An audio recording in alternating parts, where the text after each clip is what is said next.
Hi, everybody. It's Geoff, and welcome to our Tuesday night live stream.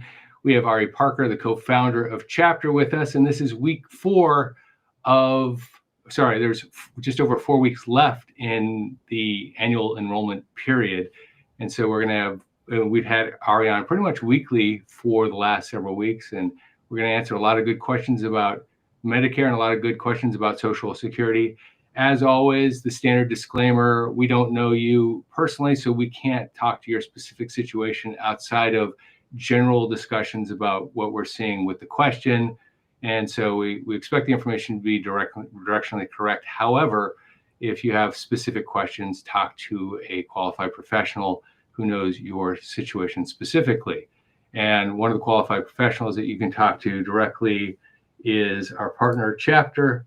And this is their information. If you have a question about Medicare, please give them a call at 440-703-1224 so that they can help you with your specific question. They can interview you properly. Having said all of that, why don't we jump into it and get going? I'd also like to introduce who's on with us. We've got Ari, as I mentioned before, and Jill, the producer of the live stream, and Jill will be doing the questioning of Ari and I. All right.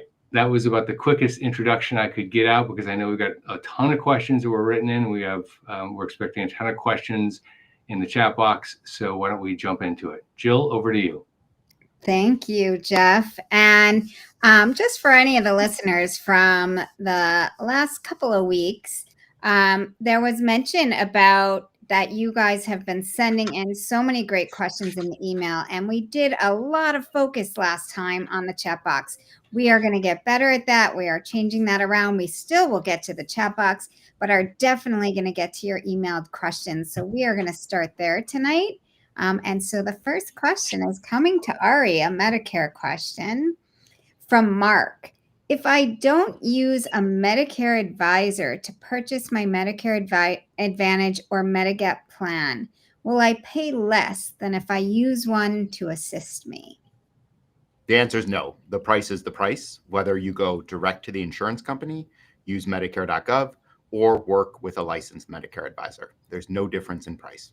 And it's illegal for a Medicare advisor to charge you for their service. Okay, great. Sandra has a 2-part Medicare question. She says, I'm in Washington State and have been on a Medicare Advantage plan for a number of years. The insurance company is eliminating that plan for 2026, which gives me a shot at possibly switching to original Medicare plus a Medigap plan if I can afford one.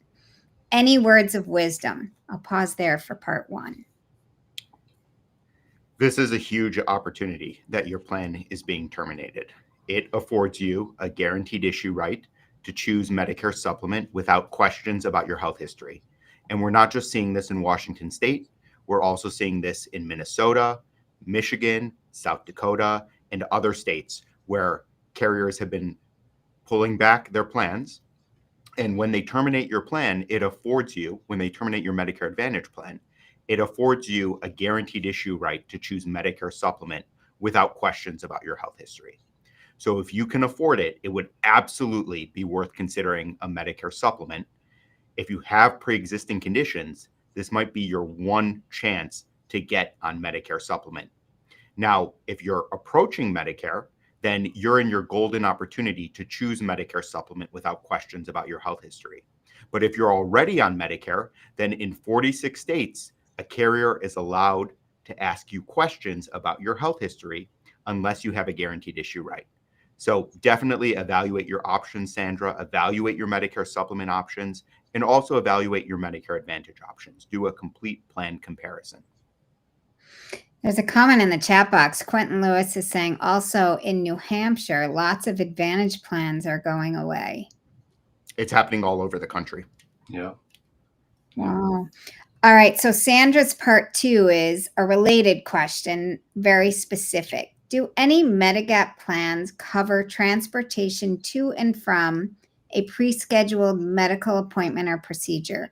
I'm referring to regular visits, not just ambulance rides. Unfortunately, transportation wouldn't be covered under original Medicare. So if you're interested in transportation and that's important to you in order to get to your doctor or to your healthcare facilities, then it might be worth considering a Medicare Advantage plan that has a transportation benefit if one is offered in your zip code. And this is a really important point. For Medicare Advantage, the plans vary zip code by zip code across the United States, and there's over 24,000 different plans, and it varies depending on where you live. But you're being served commercials for a national audience. So when you're watching a commercial, they don't know the plans that are available in your specific zip code. So that's why it's important to do a granular search based on where you live so you can see whether the plan that you're interested in is actually offered in your zip code. Okay. Marion Hirsch actually is asking in the chat box. I heard from my employer today that Medicare applications are taking a very, very long time to be approved, longer than usual. Is this true? That's not what I've seen on my end. I've seen that Medicare applications have continued to be processed expeditiously by the Social Security Administration, even with the government shutdown. I saw someone who applied for Medicare on Friday and they were approved today, and their Medicare number was issued by the Social Security Administration. Good to know. All right, a Social Security question. Mike has two questions. My wife retired a number of years ago, and I retired 2 years ago. We are currently living off our savings and investments. Last year in September, my wife was diagnosed with a very serious medical condition, and the doctors have her in what they call progression-free survival. But we know this likely won't last decades. I'm leaning on starting my Social Security early next year rather than waiting until full retirement age, and switching my wife to spousal benefit to increase her lifetime benefits. First question, is taking my Social Security soon the right approach, or should I wait until full retirement age? I'll pause there. So this is one of those disclaimer questions that I talked about in the beginning. Let me frame the way to think about this, and you'll probably be able to come to the right answer yourself. When you choose to go on Social Security, there are basically 4 reasons or 4 buckets that people choose to go on Social Security. Bucket number 1 is what I call the traditional Social Security path, and that's to extract every last dollar out of the Social Security process. And so people they'll have their life expectancy information up, and they'll plug in a lot of information into various computers and do Monte Carlo simulations. It happens all the time, but believe it or not, it's been my experience, that isn't the main reason people choose Social Security when they choose Social Security, because they would always choose it or largely choose it at a later date than they do. The other is that you have a very specific life situation, and that life situation might be that your partner is ill. It might be that you want to go on, you want to have a lot of fun in the first part of your retirement, because you know that in the latter part of your retirement, you're not going to be able to travel as much. And so in that situation, you make a choice, knowing that that choice may not optimize every last dollar, but it optimizes what you're trying to optimize for. And that can be at the beginning of your Social Security journey or the end. If you're worried about long-term care 20 years down the road, a lot of people will wait till the very last moment possible, age 70, to take Social Security, because they want to maximize the amount of money they have when they are approaching their very deep part of retirement. And the third is you just need the money. And this is, unfortunately, in this day and age, especially in this day and age, a lot of people just need the money. And in that instance, it's a choice. Is it an academically correct choice? Probably not. But who's to say that that's the right choice or the wrong choice? It depends on your specific situation. So the answer to your question is probably number 2, which is your situation is very specific, and what do you want to optimize for?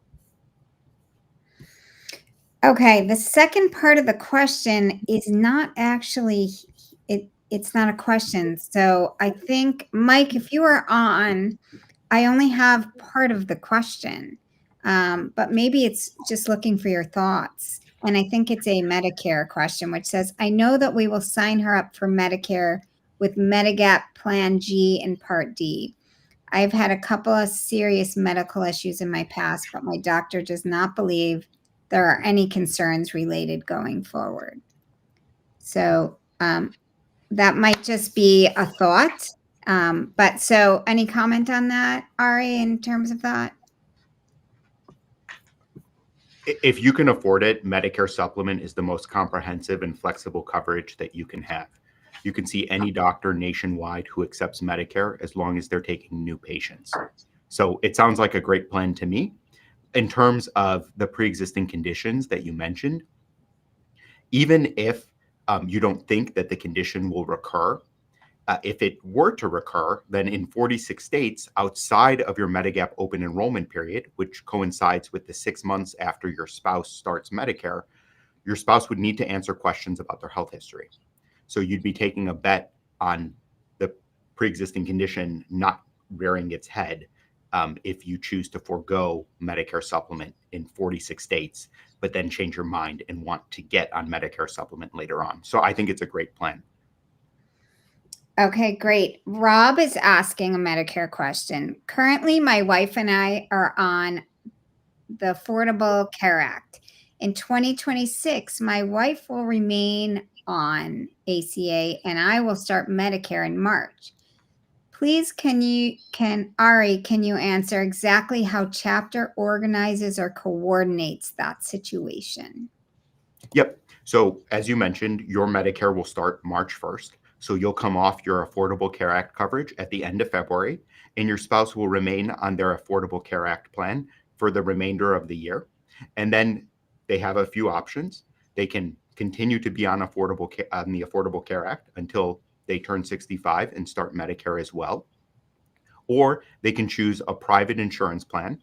Oftentimes, your spouse would need to qualify for a private insurance plan, but it might be less expensive and afford perhaps more flexibility than the Affordable Care Act coverage. And this is something that we would point your spouse to the right resources so that they can get an answer as to what type of coverage they should be on until they start Medicare. Okay, great. Sandra is asking, when I look at the cost of the Medigap plans, they are quoted in ranges. Where can I find out my specific cost or when do I find that out? How much can a Medigap plan increase in costs each year? So we'd be delighted to give you an answer to your question. You're absolutely right that if you go to Medicare.gov, it just presents a range. If you work with a licensed Medicare advisor, they can absolutely give you a quote down to the penny as to what you would owe for the supplement plan of your choosing. And there's a lot of competition for each Medigap plan letter type. And remember, Medigap and Medicare supplement aren't synonymous terms. So what the carriers are really competing on is price, and not just today's price, but also how aggressively they'll hike premiums into the future. And there, we could really get into the weeds. But in order to speak to your situation, I would need to know what state you're in, your age, your tobacco status, whether you have someone else in your household, because some carriers offer a household discount, and the list goes on. All right, great. Here's a Social Security question for you, Geoff, from Yar. I turned 65 this year. My wife is 69 years old. I'm leaving my current job and not sure if I will look for a new job. I will retire at 67 in 18 months to claim my full Social Security benefit. My question is, if my wife retires now and is receiving Social Security, can I claim spousal benefits and receive 50% of her retirement, or will this impact my benefit when I start claiming? When I turn 67, my Social Security payment will be higher than hers, and I'm thinking she will claim 50% of mine at that time. So, Yar, the question you're asking is a question called dual entitlement. And this is a pretty common situation where you have two couples, both of them are earning an income, and one of them says, you know what, there are two benefits I'm entitled to. One is a spousal benefit. The other is my own benefit. And so I'm just going to go on one and let the other continue to grow. Unfortunately, the Social Security Administration will give you the higher of the two when you apply, if you're eligible for both. Now, you might not be eligible for both. The situation that you wouldn't be eligible for both with is if your spouse had not filed for their own Social Security yet, because your partner has to be on Social Security before you, as their spouse, can claim the spousal benefit. So once you start claiming one of the two benefits, that piece of the larger benefit is locked in. And I'm being very simplistic here because I don't have a spreadsheet open in front of me, but if let's just say you had $1,200 that was due to you on the larger benefit, and it was going to grow to $1,400, but you took $1,000 now, only that remaining $200 would continue to grow. So you wouldn't pick up the extra $200. You might pick up an extra $50. So if you lock in part of your overall benefit at a younger age, you only get what's left over that continues to grow. Okay. Cindy is asking you, Ari, what options are available to someone of age 62 to retire early for healthcare if ACA goes away? So I'm not aware of the Affordable Care Act going away. In fact, premium information for 2026 was recently released. So the Affordable Care Act should be offered for 2026.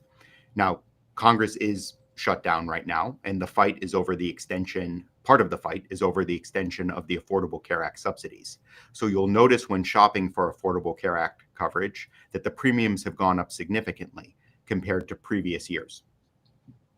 But I would, if I were in your shoes, I would absolutely be looking at which Affordable Care Act plan is right for 2026. And then we'll see what happens with the Affordable Care Act. But if it were to go away, then your options would likely be to purchase a private health insurance plan.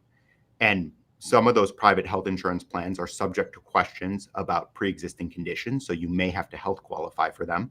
But I wouldn't spin my wheels over whether the ACA is going away or not at this point. Instead, I would be focused on choosing which ACA plan you ought to be on for 2026. Okay. Another Medicare question from KJF.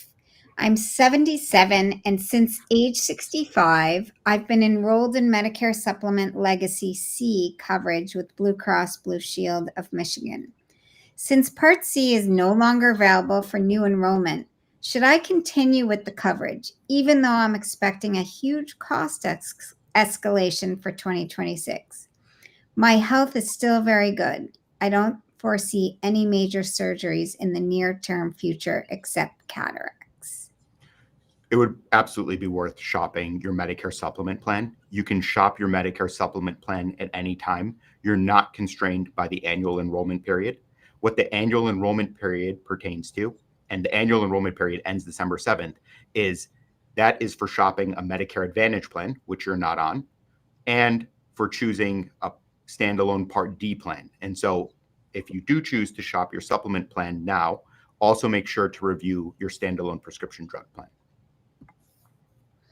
All right, great. So now a Social Security question from Julia. I am 65 and my full retirement age is 67.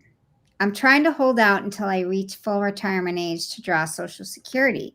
I continue to work for myself, but it's a physical job and I'm hoping to go down to 2 days a week from my current 3-day-a-week job in 2026, so I will lose income.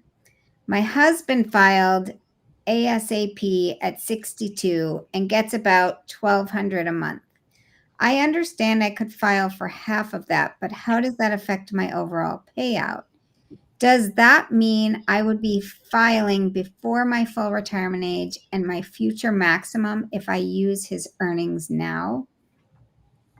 So there are a couple of things to think about here. The first is when you file for the spousal benefit, you can get up to 50% of your husband's benefit at his full retirement age, no matter when he filed. It's all about your age. So if he had filed, and I just did a quick calculation while we were talking, if he's receiving $1,200 per month now and he filed at age 62, he would have received approximately $1,714.29. And so if I've got that right, Jill, did she say that her husband is receiving $1,200 a month now? She said, my husband filed at 62 and gets about $1,200 a month. So yes. Right. So what that means is, had he filed at 67, he would be getting $1,714 per month because the discount is about 30%. You are entitled at your full retirement age to 50% of his full retirement age amount. So the 1,714, you just have to wait until your full retirement age. So the swing factor here is when you file, not when he filed. If you're not at full retirement age, if you file earlier than that, then the discount is going to be less. So it'll go down from 50% to something less than 50%. But you're already 65, and so the difference is approximately 3% per year, more or less, between 65 and 67 for you. All right, Medicare, back to Medicare. Gordon is asking, I'm the husband, age 62 and retiring in April 2026. Will be 63 upon my retirement. My wife is age 66 and on my health large group plan.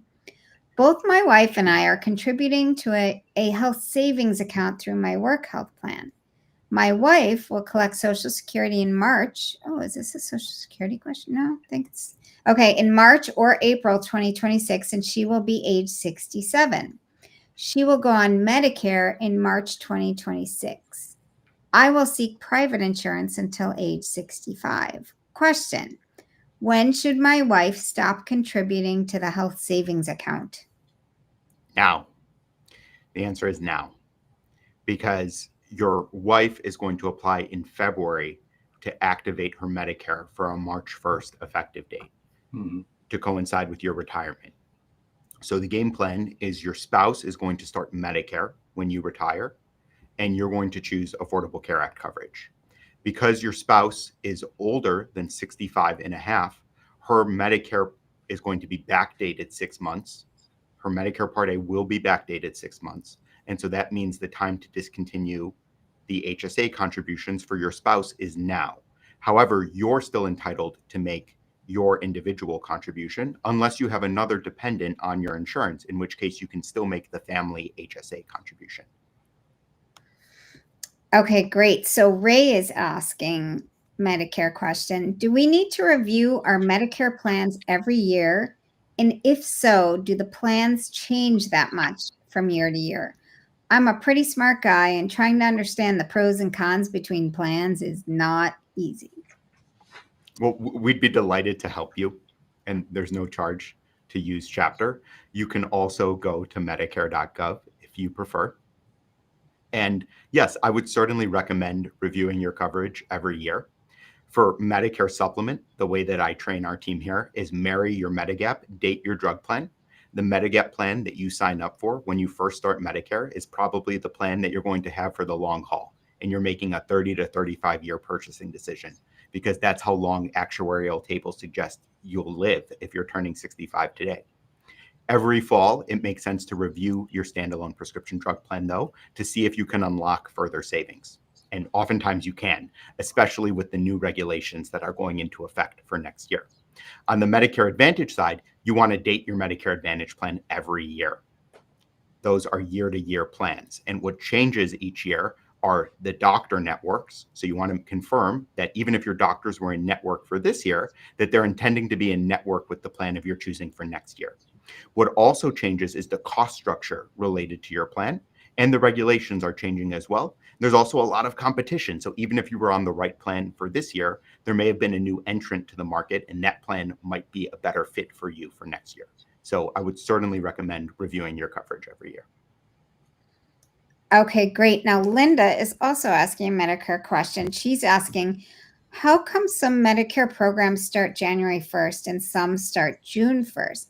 I signed up for the first time this year and it started June 1st, so I don't have my open enrollment until next spring sometime. If you're on Medicare, then the time for you to review your coverage is between October 15th and December 7th during the annual enrollment period, which is what we're in right now. So even if you started Medicare in June, you have another opportunity to review your coverage right now. Good to know. All right. Cindy is asking in the chat box a Social Security question. Is there a difference in Social Security payout from age 62 to age 63, or does it only go up at full retirement age?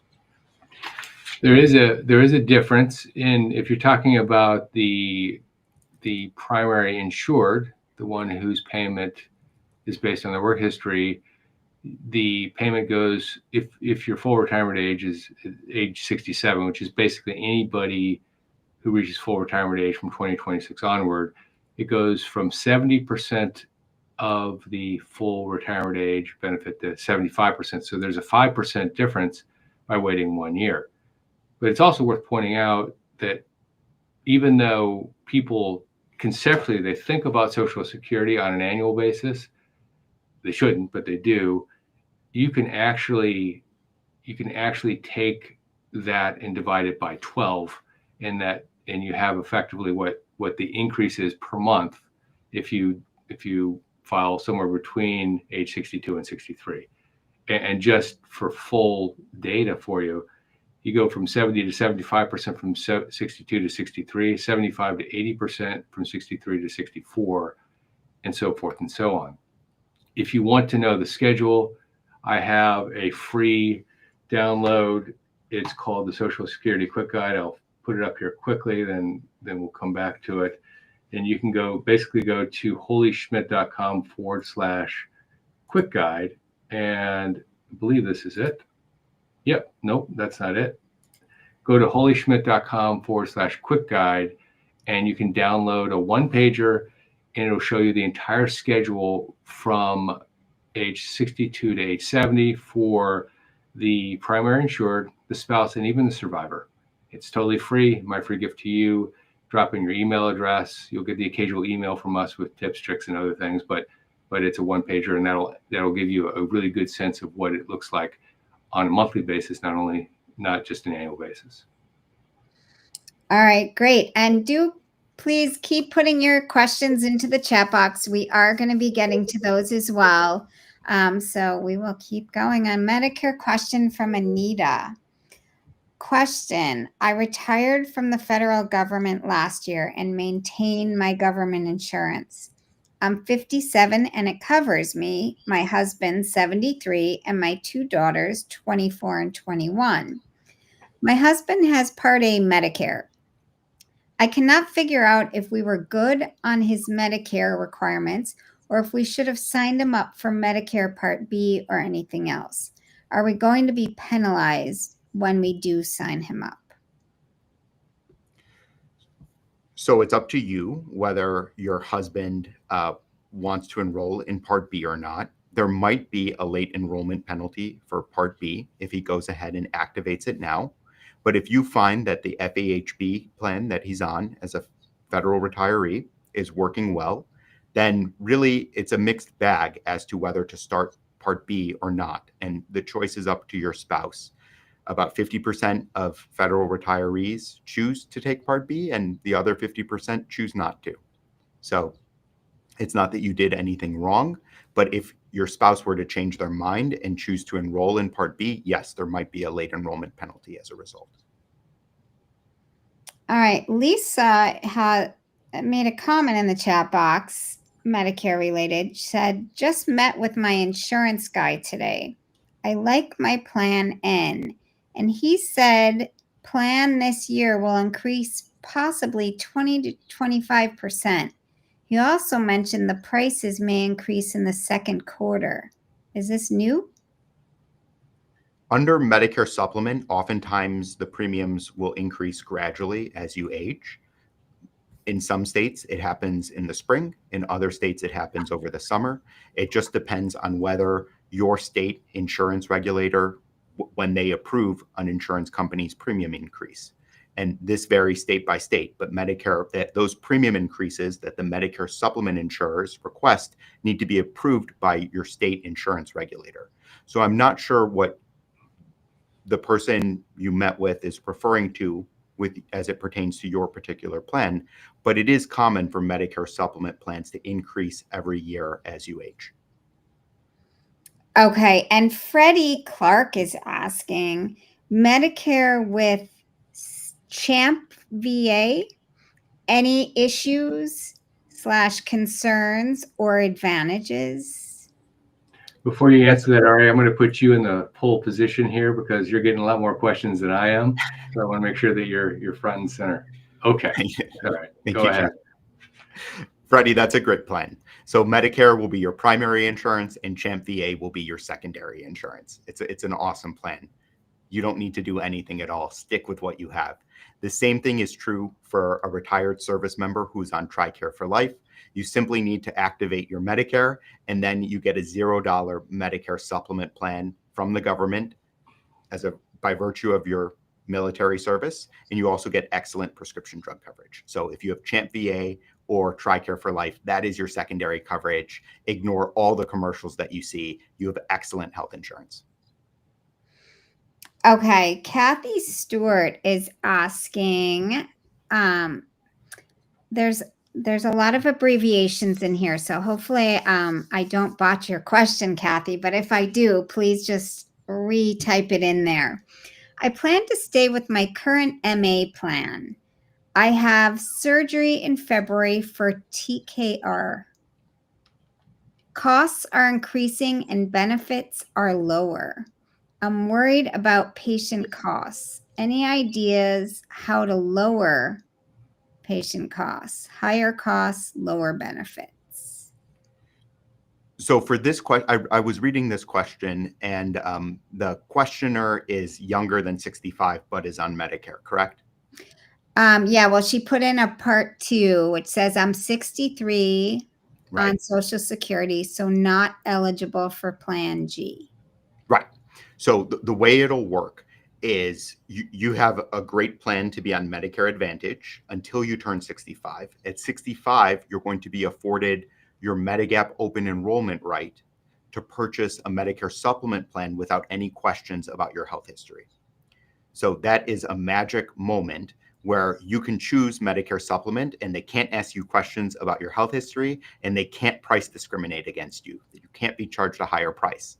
So to be on Medicare Advantage for the upcoming year and for your age 64 year is a very good plan.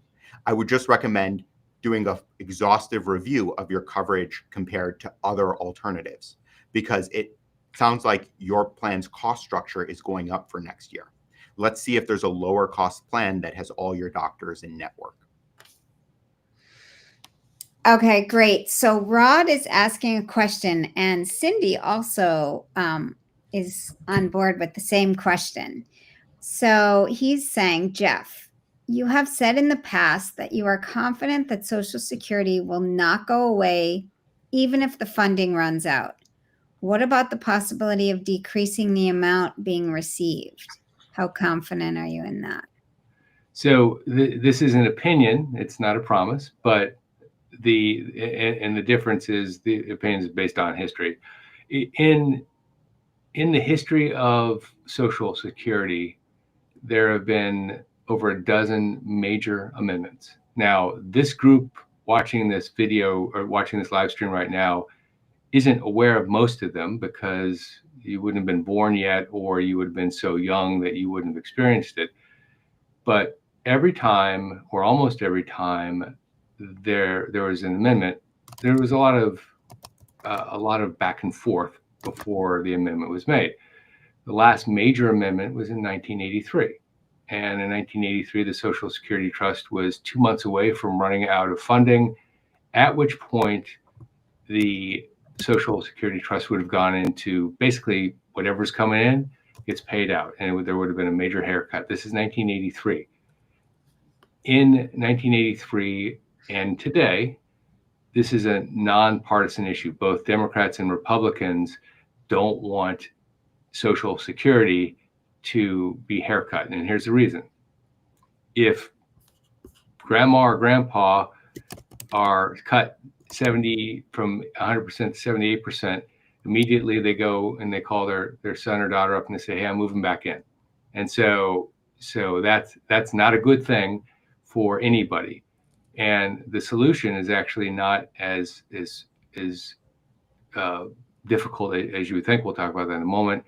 But so you've got 57 million people that have a voting block. This is everybody on Social Security. You've got their kids who don't want to figure out how to manage them. And this is why it's a nonpartisan issue, by the way. Social Security is different than some of the other things you have out there where highly partisan. So because of this, because of the history, what I think is going to happen is that you're going to run right up to 2033. And in 2033, you're going to have people scrambling to fix this. And the fix is pretty simple.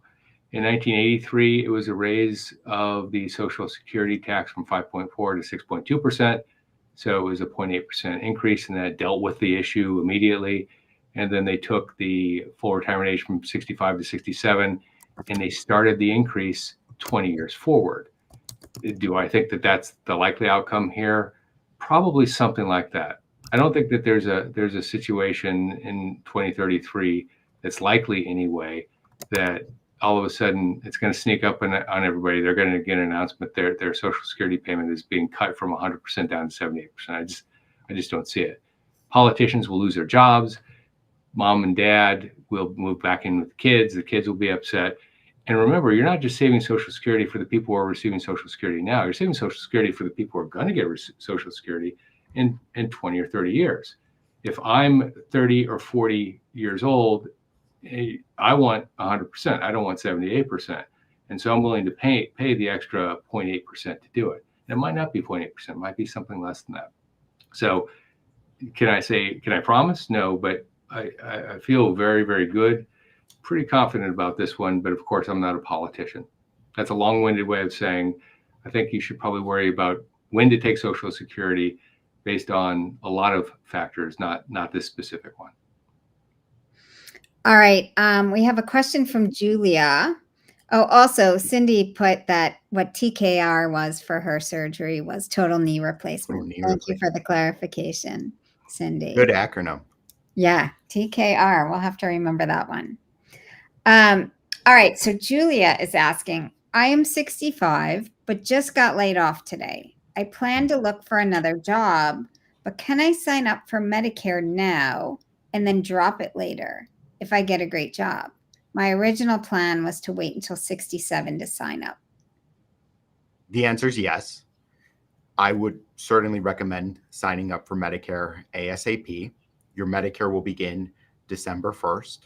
And then if you find another job, as long as the employer has 20 employees or more, you can drop your Medicare and choose to go on that new work provided coverage. But I would absolutely recommend signing up for Medicare in the meantime, so that way you don't experience a gap in your health insurance.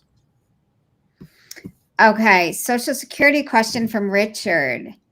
I'm retired at 62 and my wife still works at 65. We plan to claim Social Security at 65, me, and 67, her. My wife will retire at 66 and full retirement for both of us is 67. We have a high net worth and reasonable equity in 2 homes. Does it make sense for both of us to wait until full retirement for me and her to take Social Security, or stay with our original plan and utilize our assets for expenses until we make our claims? I did a video on this, and I'm gonna stall to answer this question until I tell you the background, because this is one of those questions that you can't answer unless you know what someone's net worth is, what their life goals are, there's so many aspects to answering this question, how much they spend, if they have a high net worth, but they live an extravagant lifestyle, well, that's going to give you a different answer than if they don't spend much at all. The video I did, it was just a few years ago, and basically the video was, it did the math, and it said, assuming that you spend a certain amount a month, what is the better option? And you had to make a lot of assumptions. You had to make assumptions about the rate of return of the portfolio. You had to make assumptions about how someone spent. And basically, I just said, okay, what's the S&P 500 average over the last 50 years? About 12%. And I did the math and assumed that people were very, very frugal in how they spent. And it actually came up as almost like a zero outcome. Whether you take the money now or you wait and you use your portfolio, it came up with the swing factor was pretty small. So the answer is, it depends.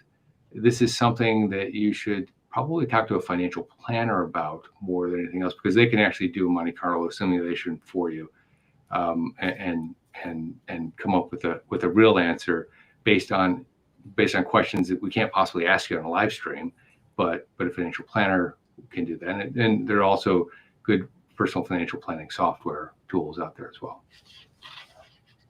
All right, a Medicare question from Michael. Which plan should I choose? Traditional Medicare or an Advantage? I have a congenital heart defect, which makes me see a specialist every year and have special testing. As background, there's two options for additional coverage. Option one is Medicare Supplement, which is also known as Medigap, and a standalone prescription drug plan. This is the most comprehensive and flexible coverage. And the time to get Medicare Supplement is when you first start Medicare, because then they can't ask you any questions about your congenital heart defect. Alternatively, if you wait and you decide to get Medicare Supplement later on, then in 46 states, you would have to answer questions about your recent health history. And they would also look at your prescriptions. And so it might be tough to get Medicare Supplement later on. So the time to get Medicare Supplement is when you first start Medicare. That's option one. Option two is Medicare Advantage, which is a replacement for original Medicare administered by a private insurance company. It's managed care, and it's subject to the insurance company's terms and conditions. And there's hundreds of pages of terms and conditions. So if you can afford it, I would certainly recommend option one. That said, if you can't afford option one, then a Medicare Advantage plan will still provide more protection than if you just had straight Medicare. Because if you just have straight Medicare, then you owe 20% out of pocket.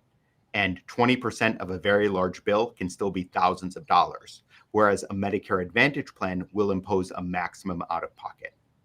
So if you can afford it, I would choose Medicare Supplement, also known as Medigap, and a standalone prescription drug plan based on the health information that you've shared with me, Michael. Okay, great. So Brenda has a Medicare question. Please go over having existing medical coverage at 65 and applying only for Part A Medicare. I keep receiving notices that my husband, who turned 65 this past June, has to sign up for Part B, although I have health insurance through my employer. My understanding is that you have existing coverage through an employer. You need only to sign up for Part A, and upon losing that existing coverage, you can then sign up for Part B without paying a late sign-up fee. That's absolutely correct.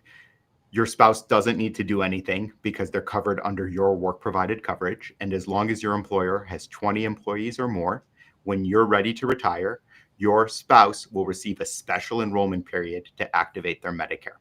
Now, on the question of whether your spouse should take just Medicare Part A only, it would depend on whether you're on a high deductible health insurance plan and contributing to a health savings account. If you and your spouse are contributing to a health savings account, then don't take any part of Medicare until you're ready to retire. Okay, now she has a second question as well, which is, I'd like to hear the pros and cons of signing up for full Medicare coverage versus keeping my current coverage when I turn 65 next year. And she wants to know about the premium cost, how comprehensive is Medicare coverage, and co-pays. Medicare is excellent health insurance. Almost every doctor and institution nationwide accept Medicare. In terms of whether you should choose Medicare as opposed to your work-provided coverage, would need to know what you're paying bi-weekly for your health insurance and how much you like your health insurance and whether it's strong coverage. So in order to do this, which is something our team would be more than happy to help you review, we would just need to know more about your work-provided coverage. You have the option, once you turn 65, of going to Medicare and coming off your work-provided coverage, even if you intend to keep working.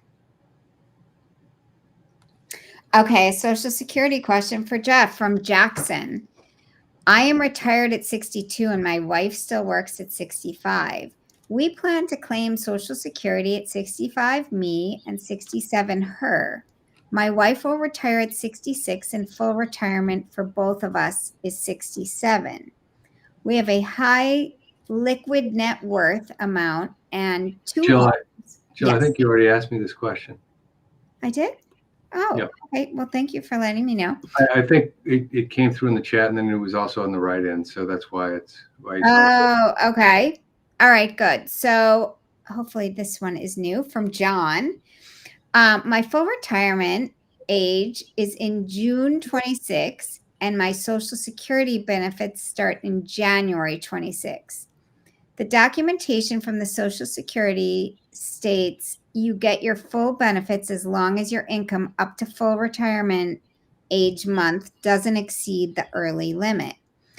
I've been told that it is not true. Some say they take your 2026 income at the end of the year and then do a month-by-month comparison. I've had some say they do a monthly test. I will be over the limit every month unless I take some unpaid days off, which I'm fine with. But I don't want to do that unless I'm at risk of losing my benefit. Will you please clarify the earnings limit? Sure. So in the first year you claim Social Security, it's a monthly test. After your first year, it's an annual test. Now, if you're close to retirement age, you might want to make sure that you have the thresholds correct, because in 2026, unless this is your full retirement age year, your earnings limit is $24,480 per year. And what that means is your first year, basically divide that by 12, and that's the maximum you can earn in any given month. Anything in excess of that, you have to give back $1 for every $2 over that. But in the year you reach full retirement age, it's not 24,480 in 2026, it's 65,160. So the number goes way up. And so your threshold should for a lot of people, that's going to be sufficient to deal with this issue. But yes, in the year that you claim Social Security, it is a monthly test, not an annual test. Once you reach full retirement age, by the way, you can earn as much as you want, and you don't have to give anything back. And so, in this specific situation, you might want to take some vacation if you need to, so that you don't have to give anything back. One last point on this point, and that is, if you do return part of your Social Security payment to the SSA, they just recalculate your Social Security payment. It's not a gift back to them. It's just you're basically depositing it in your Social Security account, so to speak. And then once you reach full retirement age, your payment will go up. In this case, not by much, because it's only you're talking about a short period of time and a very little amount of money. But if you have to give anything back, you don't lose it. You just defer it. All right, Steve has a Medicare question.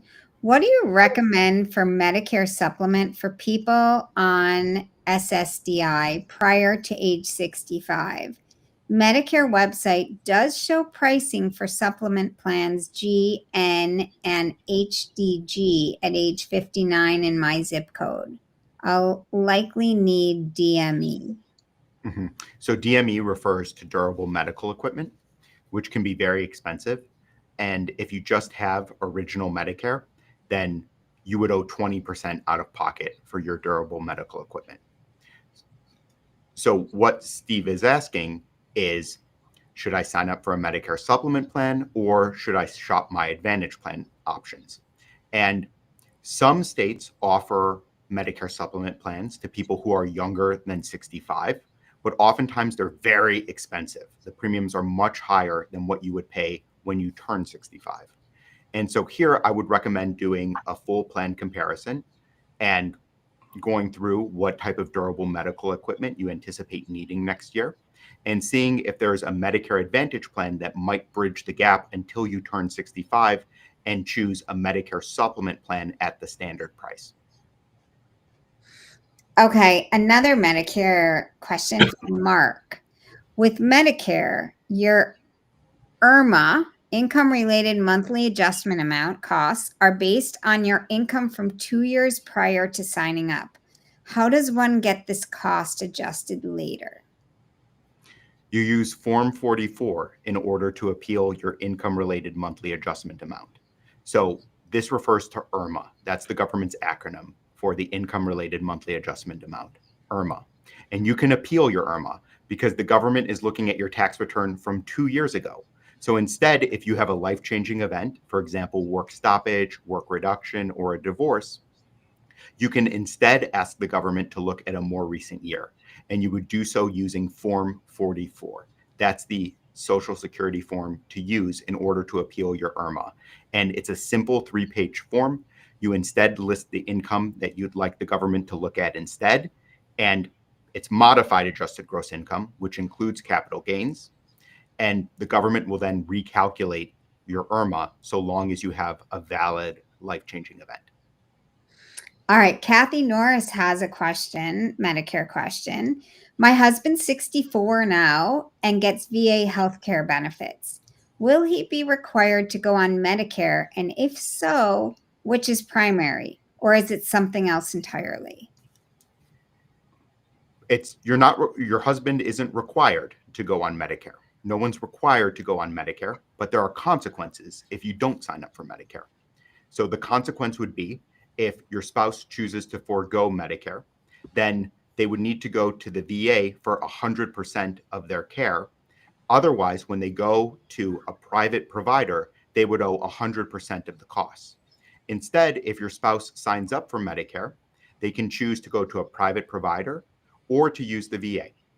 So that's what most veterans choose. Most veterans choose to still activate their Medicare so they have the option of going to private providers. And that way they don't need to go to the VA for 100% of their care, because some vets aren't very happy with the VA. We've all seen the stories in the news about the issues with care. And it really depends on how close you live to a VA facility and whether you're happy going there for 100% of your care. So this is something that it would help to speak to a licensed Medicare advisor about one-on-one. Okay, a Social Security question from Phil. I'm turning 66 and 10 months old in December of this year. I was going to file for full Social Security benefits then. With the changes in Social Security benefits for 2026, would I get a higher benefit if I waited to file in January of 2026? So the only change that has happened in Social Security is that the cost of living adjustment has gone up to 2.8%. And you'll get that whether you file now or next month or you file in January. But there is a delayed filing premium that you get by waiting. And that's the schedule that I told you about earlier. Go to holyschmidt.com/quick guide to download the one pager. But what you get from full retirement age onward is an increase of about 2/3% per month. So once you reach full retirement age, you get 100% of your Social Security payment. If you wait a year, you get 108%, 2 years 116%, 3 years 124%. That breaks down to 2/3% per month. So every month that you wait, your payment is permanently increased by 2/3% plus the cost of living adjustment. So the cost of living adjustment won't affect the outcome here, but waiting might be a good thing. People make a decision about waiting based on based on a lot of different things. The longer you wait, the bigger your payment, but the less of them you get.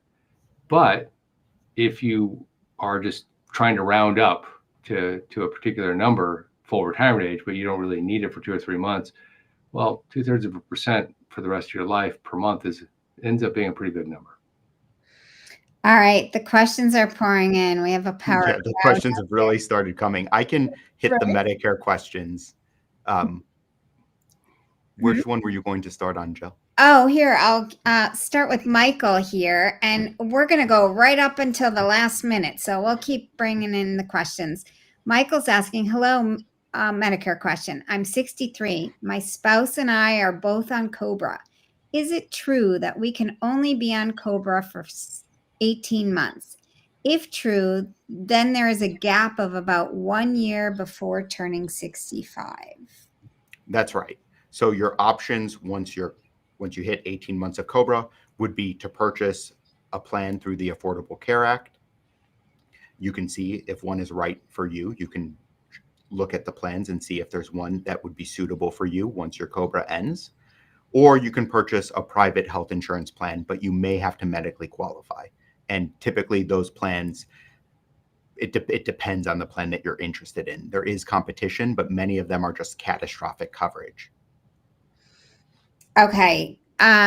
So let's see. Oh my God, the screen just moved on me.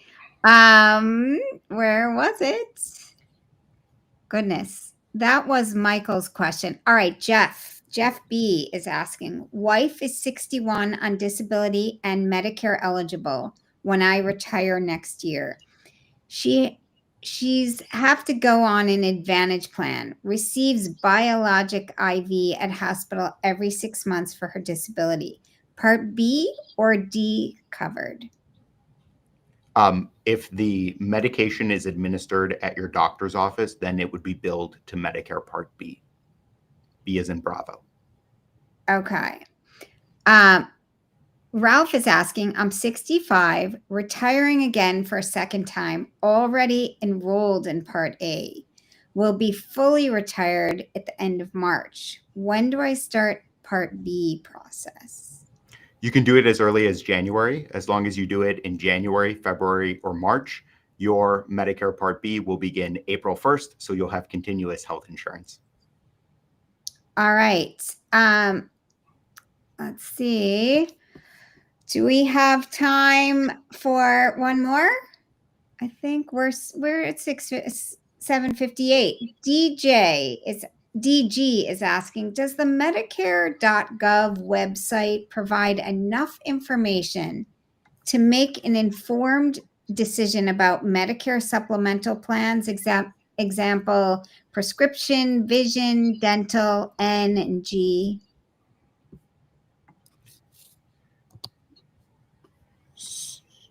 Ooh. So the question is the Medicare.gov site detailed enough to give a fulsome description of those different plans? Was that his question? Yeah, does the Medicare.gov website provide enough information to make an informed decision about all these things?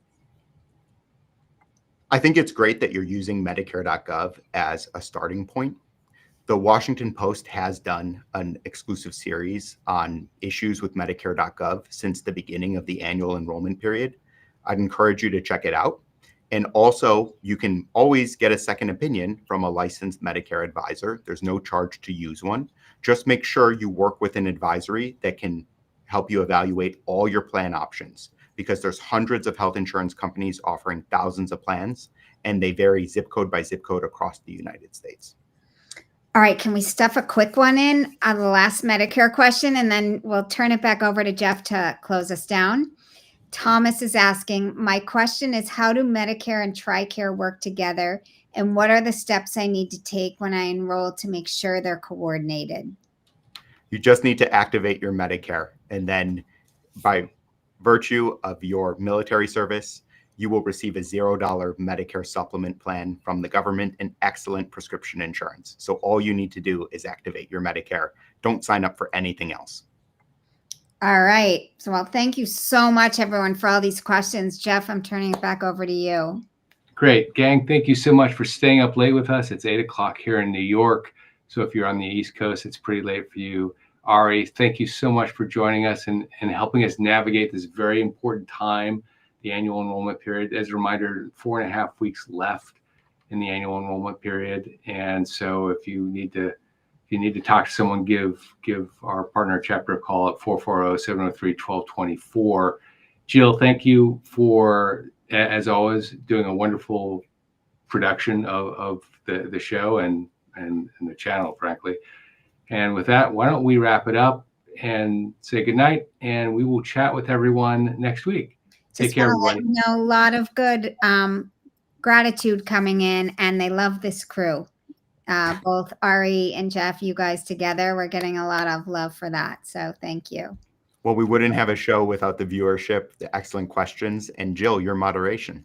That's right. Okay.